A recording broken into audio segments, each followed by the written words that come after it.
नमस्कार दोस्तों आज हम बात करेंगे फर्स्ट प्रिंसिपल्स थिंकिंग को अपनी लाइफ में इंप्लीमेंट करने के बारे में सेकंड स्टेप की। पहले स्टेप में आपको याद होगा कि हमने बात की थी कि हमें ऐसे सच आइडेंटिफाई करने हैं जो एक्चुअल में सच नहीं होते, एक्चुअल में झूठ होते हैं। और एक चीज और मैं कहना चाहूंगा कि ये काम ट्रिवियल काम नहीं होता, आसान काम नहीं होता। और आसान काम इसलिए नहीं होता क्योंकि इस तरह के छुपे हुए झूठे सच न केवल दुनिया को सच लगते हैं बल्कि हमें भी सच लग रहे होते हैं। हमारी अपनी थिंकिंग काफी हद तक वही प्रोग्रामिंग होती है जो हमारे माहौल ने, हमारे बड़े बुजुर्गों ने, टीचर्स ने, दोस्तों ने, किताबों, कहानियों, किस्सों ने, अखबारों ने, जो न्यूज स्टोरी हम पढ़ते हैं, जो सोशल मीडिया फॉलो करते हैं, उन सब चीजों ने हमारे अंदर डाल रखी होती है। तो दिक्कत यह आती है कि हम फर्क ही नहीं कर पाते कौन सा ऐसा सच जो दुनिया सच मानती है एक्चुअल में सच नहीं है। वो इस तरह के सच ब्लैक एंड व्हाइट में नहीं आते कि अच्छा ये वाला सच उस तरह का सच है तो मैं इसको इवेल्युएट करूं। ये सारे के सारे सच काफी इंसीडियसली, काफी खतरनाक तरीके से हमारे अंदर से आते हैं। हमें अंदर से लग रहा होता है कि यार ये तो सच है, ये तो ऐसे ही होता है, और एक्चुअल में वो सच नहीं होता। तो फर्स्ट प्रिंसिपल्स थिंकिंग का पहला स्टेप बेसिकली ये हो जाता है कि जिन चीजों को मैं सच मान रहा हूं उनको मैं इवेल्युएट करूं और उनमें मैं देखूं कि कौन से सच ऐसे हैं जो एक्चुअल में झूठे हैं और जिन्हें मैं सच माने बैठा। ये तो हुई पहले स्टेप की बात। अब आते हैं सेकंड स्टेप पर। अगर आपने अब तक सब्सक्राइब नहीं किया है तो सब्सक्राइब करिए और इस बेल आइकन को दबाइए। दोस्तों, फर्स्ट प्रिंसिपल्स थिंकिंग को अपनी प्रैक्टिकल लाइफ में यूज करने का सेकंड स्टेप होता है कि आप अपने डिसीजंस को, डिसीजन मेकिंग को आउटसोर्स न करें। आप अपने डिसीजंस खुद लेने का अपने आप से कमिटमेंट करें। अब अगर पहले लेवल पर देखेंगे तो हम सभी करीब करीब ऐसा कर रहे होते हैं। आप एक छोटे से बच्चे को भी कहिए, दो टॉफियां रखी हैं लाल और नीली, और आप उसको कहिए कि बेटा लाल नहीं नीली लो, तो वो खुद रिसेंट करेगा। हम सारे के सारे ये चीज समझते हैं। All of us hate to be told what to do. हम सारे के सारे अपने फैसले खुद लेना चाहते हैं। पहले लेवल पर डिसीजंस हम खुद लेंगे, ये चीज हम समझते हैं। लेकिन प्रॉब्लम यहां पर नहीं आती। प्रॉब्लम यहां पर आती है कि बहुत सारे डिसीजंस जो हम खुद ले रहे होते हैं, हमें लग रहा होता है कि हम ले रहे होते हैं, वो हमसे हमारी सोशल प्रोग्रामिंग, हमारी कंडीशनिंग, हमारे जो इनपुट्स हैं, हमारे जो मैसेजेस हैं, उनके थ्रू आ रहे होते हैं। वो प्रोग्रामिंग हमसे डिसीजन करवा रही होती है और हमें लग रहा होता है कि हम वो डिसीजन खुद ले रहे हैं। तो इसमें पहली चीज जो समझना बड़ा जरूरी है वो ये कि ऐसे डिसीजंस जो मुझे खुद लगता है कि मैं खुद अपने आप ले रहा हूं, वो डिसीजंस भी मेरे अपने ओरिजिनल डिसीजंस नहीं होते बल्कि मेरी प्रोग्रामिंग से आ रहे होते हैं। ये चीज जब हम समझ पाते हैं तब फिर हमें ये चीज दिखनी शुरू होती है कि यार जिन डिसीजंस को मैं अपना डिसीजन समझ रहा हूं वो डिसीजन भी बाहर से इन्फ्लुएंस्ड हैं, ओरिजिनल डिसीजंस नहीं है। और अगर मैं उन्हीं डिसीजंस को लूंगा तो फिर मैं फर्स्ट प्रिंसिपल्स की बहुत सारी पावर को मिस कर जाऊंगा। यानी दूसरे शब्दों में मैं आपसे कह रहा हूं कि जो डिसीजंस आप खुद लेते हैं, आपको लगता है कि हाँ ये मेरा अपना फैसला है, वो फैसला भी आपका अपना नहीं होता। वो आपकी प्रोग्रामिंग से, आपके इन्फ्लुएंसेस से आ रहा होता है। आपको बस लग रहा होता है कि ये मेरा अपना फैसला है। लेकिन क्या इसका मतलब है कि मैं ये कह रहा हूं कि आप अपने हर डिसीजन को सेकंड गेस करिए? अगर ऐसा होने लगा तब तो जिंदगी बड़ी मुश्किल हो जाएगी। तो यहां पर हमें यह देखना है कि जो डिसीजंस, एक तरीका यह है कि आप ऐसे देखें कि कौन से डिसीजन रिवर्सिबल हैं, कौन से डिसीजन रिवर्सिबल नहीं है। जो डिसीजन बड़े आराम से रिवर्स किए जा सकते हैं उनमें ज्यादा ध्यान लगाने की, ज्यादा दिमाग लगाने की जरूरत नहीं है। उनको हम जल्दी ले सकते हैं, वो बाय डिफॉल्ट भी हो जाए, कोई फर्क नहीं पड़ता। जो डिसीजन से इररिवर्सिबल हैं उनमें हमें ज्यादा ध्यान लगाने की जरूरत है।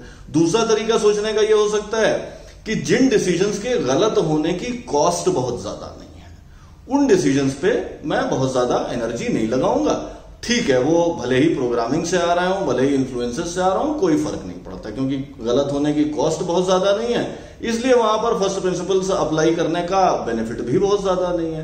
तो जिन डिसीजंस के गलत होने की कॉस्ट बहुत ज्यादा नहीं है वो डिसीजन तो आप बड़ी जल्दी ले सकते हैं। जिन डिसीजंस के गलत होने की कॉस्ट ज्यादा है या जो डिसीजंस रिवर्सिबल नहीं है आसानी से, उन डिसीजंस को आपको और ज्यादा ध्यान से देखना पड़ेगा। मान लीजिए कि मैं किसी नए शहर जाता हूं और मुझे वहां पर किसी रेस्टोरेंट में खाना खाने के लिए जाना है।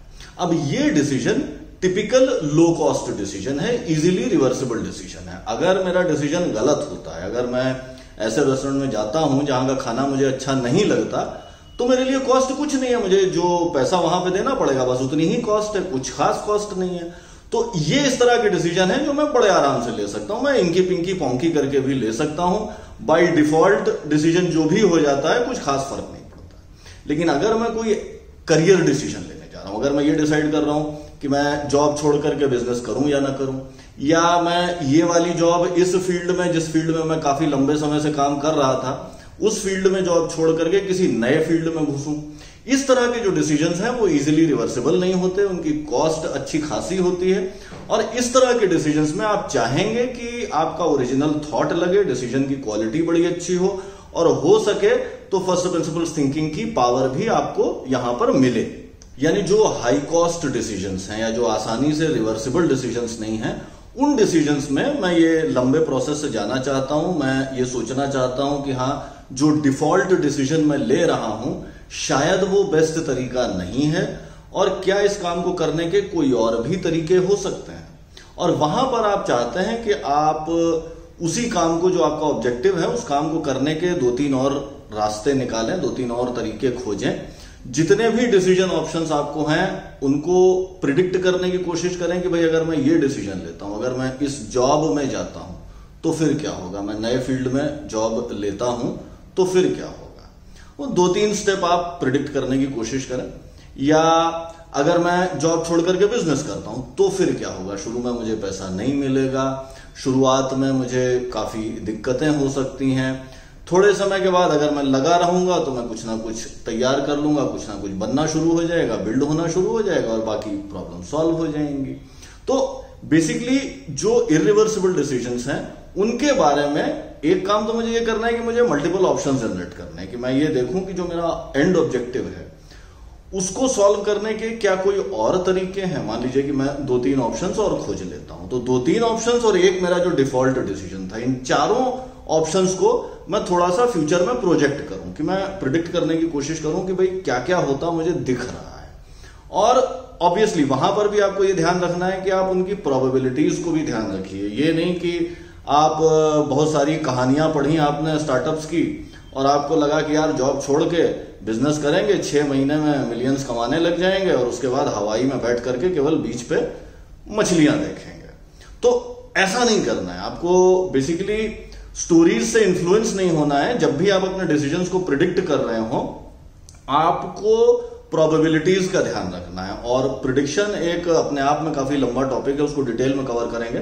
बट यहां पर यह समझने वाली चीज है कि अगर मैं डिसीजन ले रहा हूं, मान लीजिए कि मेरे पास A, B, C, D 4 options तैयार हो गए जो मैंने खोज करके निकाले, और मैं ये सोचूं कि यार अगर मैं A करता हूं तो A के फलस्वरूप क्या होगा, A के परिणाम स्वरूप B होगा और C होगा, B के परिणाम स्वरूप D और E होगा, और C के परिणाम स्वरूप F और G होगा।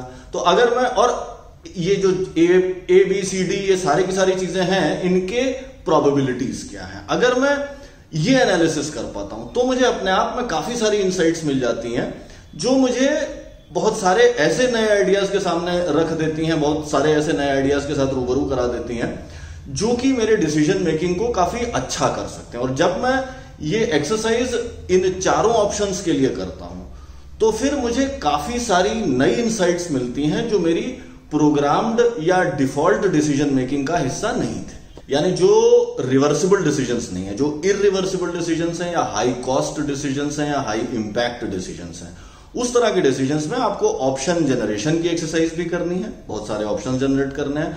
आपको उन ऑप्शंस को फ्यूचर में प्रोजेक्ट भी करना है। आपको यह भी देखना है कि हाँ, मैं अगर A रास्ते से जाता हूं तो क्या क्या होता है, B रास्ते से जाता हूं तो क्या क्या होता है, C रास्ते से जाता हूं तो क्या क्या होता है।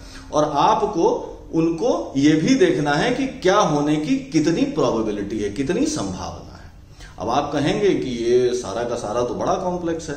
बात सही है, मैं डिसएग्री नहीं करता, अच्छा खासा कॉम्प्लेक्स है, शायद हमें इसके बारे में और भी डिटेल में बात करनी पड़े। लेकिन अभी के लिए इतना समझना जरूरी है कि ऐसे डिसीजंस जिनको हम अपना डिसीजन समझ रहे होते हैं वो हमारे डिसीजंस नहीं होते। जब तक वो डिसीजन एक लो कॉस्ट डिसीजन है तब तक तो कोई फर्क नहीं पड़ता। हम डिफॉल्ट डिसीजन से भी चले जाएंगे, कोई फर्क नहीं पड़ता, क्योंकि उस डिसीजन के फेलियर की कॉस्ट ही बड़ी कम है, तो उस पर बहुत ज्यादा एनर्जी लगाने का मतलब नहीं है। लेकिन जो हाई कॉस्ट डिसीजंस हैं वहां पे हमें यह समझ लेना बड़ा जरूरी है कि जो डिफॉल्ट डिसीजन हमारे दिमाग में आया है, जो जंप किया है, पॉपअप किया है, भले ही हमें यह लग रहा है कि हमारा अपना डिसीजन है, एक्चुअल में वो हमारा अपना डिसीजन नहीं है, हमारी प्रोग्रामिंग का डिसीजन है और फर्स्ट प्रिंसिपल्स के जो बेनिफिट्स हैं उनसे हमें वंचित कर रहा है। तो हमें यह समझना है कि जो हाई वैल्यू डिसीजंस हैं उनके लिए मुझे एक नई अप्रोच डेवलप करनी है, और इतनी चीज अगर हम समझ पाते हैं तो फिर हम सेकेंड स्टेप ले लेते हैं फर्स्ट प्रिंसिपल्स थिंकिंग की तरफ। समराइज करते हैं दोस्तों, फर्स्ट प्रिंसिपल्स थिंकिंग को अपनी प्रैक्टिकल लाइफ में इंप्लीमेंट करने का दूसरा स्टेप होता है यह समझ पाना कि मेरे सारे डिसीजंस मेरे अपने नहीं होते, वो चोर दरवाजे से मेरी सोशल प्रोग्रामिंग, मेरी कंडीशनिंग ही करवा रही होती है। जो लो कॉस्ट डिसीजंस हैं उनमें तो कोई फर्क नहीं पड़ता, उनको तो जैसे का तैसा रहने देते हैं, लेकिन जो हाई कॉस्ट डिसीजंस हैं, जिनकी कॉस्ट ऑफ फेलियर ज्यादा है, जो रिवर्सिबल नहीं है, उनके लिए हमें एक नई अप्रोच बिल्ड करनी पड़ेगी। दोस्तों आज के एपिसोड में इतना ही। अगर आपको ये एपिसोड अच्छा लगा तो दोस्तों के साथ शेयर करिए, लाइक और कमेंट करिए, और अगर आपने अब तक सब्सक्राइब नहीं किया है तो सब्सक्राइब करिए और इस बेल आइकॉन को दबाइए। जल्दी मिलते हैं एक नए एपिसोड के साथ, तब तक के लिए बाय बाय।